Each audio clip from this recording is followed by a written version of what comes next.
Hi, ഞാൻ dietitian അർച്ചന. നമ്മളിന്ന് discuss ചെയ്യാൻ പോകുന്ന ടോപ്പിക്ക് ഈറ്റിംഗ് ഡിസോർഡേഴ്സിനെ കുറിച്ചാണ്. ഭക്ഷണവുമായി ബന്ധപ്പെട്ട ചില പ്രശ്നങ്ങളെ നമ്മൾ സാധാരണ ഡയറ്റ് പ്രശ്നമെന്ന് പറയാറുണ്ട്. പക്ഷേ ഇത് അതിലധികമാണ്. ഇത് ശരീരത്തെയും മനസ്സിനെയും ഗുരുതരമായി ബാധിക്കുന്ന ഒരു ആരോഗ്യ അവസ്ഥയാണ്. ഇതിലെ പ്രധാന അവസ്ഥകളാണ് അനോറെക്സിയ നെർവോസ. അനോറെക്സിയ നെർവോസ എന്ന് പറയുമ്പം നമ്മൾ വെയിറ്റ് കൂടുമോ എന്നുള്ളൊരു ടെൻഷനിൽ വളരെയധികം ഫുഡ് കുറയ്ക്കുന്ന ഒരവസ്ഥയാണ് അനോറെക്സിയ നെർവോസ. സെക്കൻഡ് വണ്ണാണ് ബുലീമിയ നെർവോസ. അത് നമ്മൾ അമിതമായി ഭക്ഷണം കഴിക്കുകയും അത് പുറന്തള്ളാൻ ശ്രമിക്കുന്ന അവസ്ഥയാണ് ബുലീമിയ നെർവോസ. പിന്നുള്ളതാണ് ബിഞ്ച് ഈറ്റിംഗ് ഡിസോർഡർ. അത് നമ്മൾ നിയന്ത്രണമില്ലാതെ അമിതമായി ഭക്ഷണം കഴിക്കുന്ന അവസ്ഥയാണ്.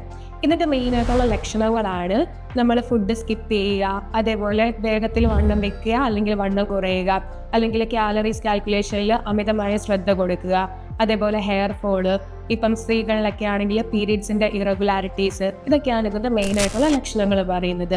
ഇതിൻ്റെ മെഡിക്കൽ കോംപ്ലിക്കേഷൻസ് ആണ് മെയിൻലി മാൽന്യൂട്രീഷൻ, അതേപോലെ വൈറ്റമിൻ ഡെഫിഷ്യൻസി, അതേപോലെ കാർഡിയാക് കോംപ്ലിക്കേഷൻസ്, അതേപോലെ ഇലക്ട്രോലൈറ്റ് ഇംബാലൻസ്. ഇതാണ് മെയിനായിട്ടുള്ള മെഡിക്കൽ കോംപ്ലിക്കേഷൻസ്.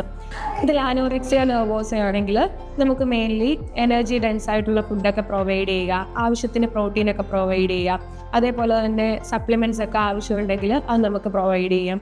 അതേപോലെ ഇടവിട്ട് ചെറിയ ചെറിയ അളവിൽ നിന്നുള്ള രീതിയിൽ ഭക്ഷണം പ്രൊവൈഡ് ചെയ്യുക എന്നുള്ളതും നമുക്ക് ചെയ്യാൻ പറ്റുന്നതാണ്. പിന്നെ അതേപോലെ ഇപ്പം ബിഞ്ച് ഈറ്റിംഗ് ഡിസോർഡർ ആണെങ്കിൽ നമുക്ക് ഫൈബർ റിച്ച് ആയിട്ടുള്ള ഡയറ്റ് നമുക്ക് അവർക്ക് സറ്റൈറ്റിക്ക് വേണ്ടിയിട്ട് പ്രൊവൈഡ് ചെയ്യാവുന്നതും ചെയ്യാം.